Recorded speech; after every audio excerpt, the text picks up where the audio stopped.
पहला इतिहास 22 अध्याय का 5 पद में लिखा है, और दाऊद ने कहा, मेरा पुत्र सुलेमान सुकुमार और लड़का है, और जो भवन यहोवा के लिए बनाना है उसे अत्यंत तेजमय और सब देशों में प्रसिद्ध और शोभायमान होना चाहिए, इसलिए मैं उसके लिए तैयारी करूँगा। दाऊद ने मरने से पहले बहुत सी तैयारी भी की।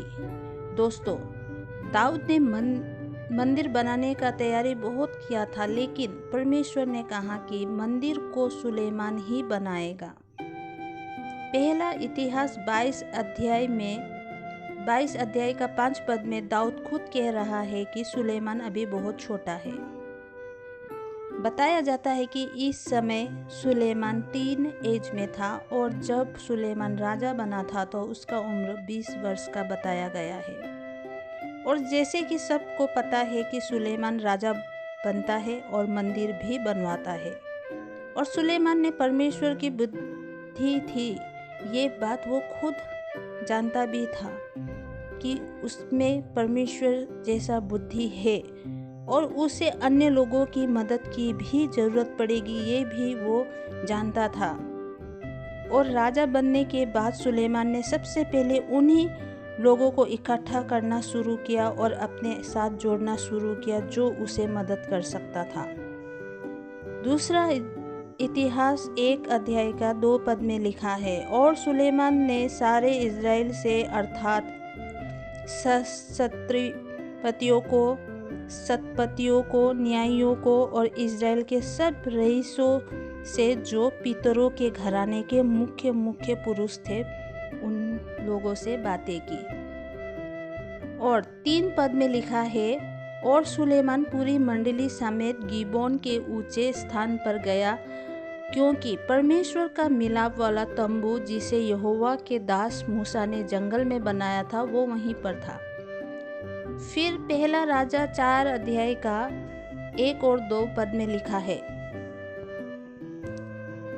राजा सुलेमान तो समस्त इज़राइल के ऊपर राजा नियुक्त हुआ था, और उसके हाकिम ये थे, अर्थात सादोक का पुत्र जकरिया याजक और सीसा के पुत्र एलीहोशेप और एलिया प्रधानमंत्री थे। और इसी तरह आप पहला राजा 4 अध्याय का 2 पद से 19 पद तक पढ़ सकते हैं, जो ये वो महत्वपूर्ण लोग थे जो राजा सुलेमान के समूह में महत्वपूर्ण लोग थे, जिसे सुलेमान ने अपने टीम में जोड़ रखा था और एक समूह बनाया था।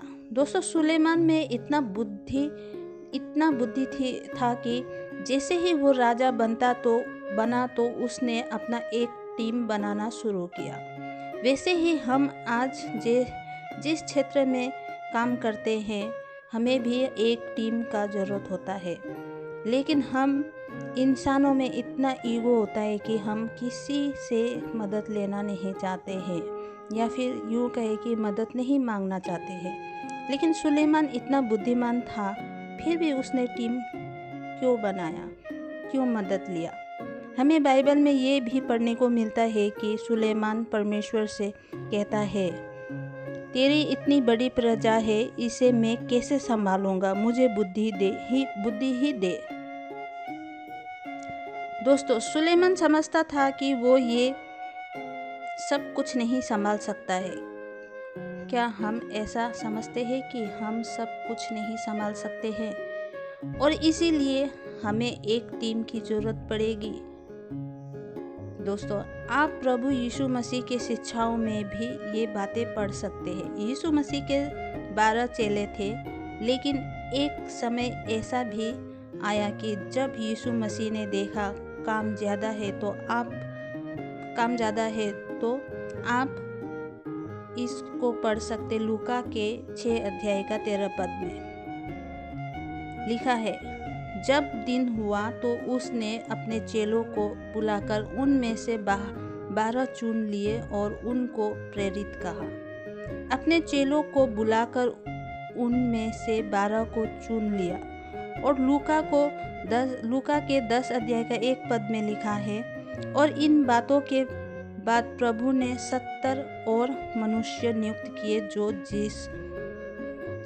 किए और जिस जिस नगर और जगह को वो आप जाने पर था वो उन्हें दो दो करके अपने आगे भेजा। दोस्तों, हमें यीशु मसीह के जीवन से कुछ सीख लेना चाहिए। जरा सोचिए, अगर आपके काम में या आपका कोई बोझ उठाने में कोई मदद करे तो आपको कितना आसानी होगा या फिर राहत मिलेगा। यीशु मसीह ने कहा कि मांगो तो तुम्हें दिया जाएगा। इसका मतलब है हमें मदद के लिए भी लोग दिए जाएंगे परमेश्वर की ओर से। पहला कोरिन्थियों 12 अध्याय का 14 पद में लिखा है, इसलिए कि देह में एक ही अंग नहीं परंतु बहुत से हैं। यदि पाँव कहे कि मैं हाथ नहीं इसलिए मैं देह का नहीं, तो क्या वो इस कारण देह का नहीं? और यदि कान कहे कि मैं आँख नहीं इसलिए मैं देह का नहीं, तो क्या वो इस कारण से देह का नहीं? यदि सारी देह आँख की होती तो सुनना कहाँ से होता? यदि सारी देह कान ही होती तो सूंघना कहाँ से होता? दोस्तों, पौलुस का कहना है असल में ये है कि हम सब एक दूसरे से बहुत जुड़े हुए हैं और क्योंकि हम मसीह के अंग हैं, मसीह हमारा सिर है, लेकिन हम सभी लोग अनिवार्य और महत्वपूर्ण भी हैं। दोस्तों, आज विश्वासी या प्रचारक हो सोचते हैं कि मैं ही एक अच्छा हूँ, आज्ञाकारी हूँ और विश्वास में पक्का हूँ और इसलिए मैं ही महत्वपूर्ण हूँ परमेश्वर के नज़र में और ये लोग कुछ नहीं। दोस्तों, ऐसा कभी नहीं सोचना चाहिए, क्योंकि आप अकेले ही सब कुछ नहीं निपटा सकते। दूसरों को भी महत्वपूर्ण समझा करें और एक टीम बनाए और परमेश्वर के कामों को करें। और क्योंकि सुलेमान में अपार बुद्धि थी, इसलिए उसने इस भेद को जाना और टीम बनाया, और इसी चीज़ को यीशु मसीह ने भी अपने जीवन के द्वारा दर्शाया। दोस्तों, ज़रा सोचिए, अगर यीशु मसीह ने अपना एक टीम ना बनाया होता जिसे हम प्रेरित कहते हैं, तो क्या आज हमारे हाथों में पवित्र बाइबल होता? नहीं। या फिर परमेश्वर का ये सुसंदेश होता? नहीं। क्या हम बचाए गए हुए लोग होते? नहीं, क्योंकि हम तक ये सुसमाचार पहुंचा ही नहीं होता। ये बाइबल को तब से आज तक हमारे हाथों में उसी टीम ने पहुंचाया जिस टीम को यीशु मसीह ने बनाया था और नाम दिया प्रेरित। तो दोस्तों, आज का मेरा वचन इतना ही था। Please like, share and subscribe कीजिएगा। मेरी अगली वीडियो आने तक आप सबको जय मसीह की।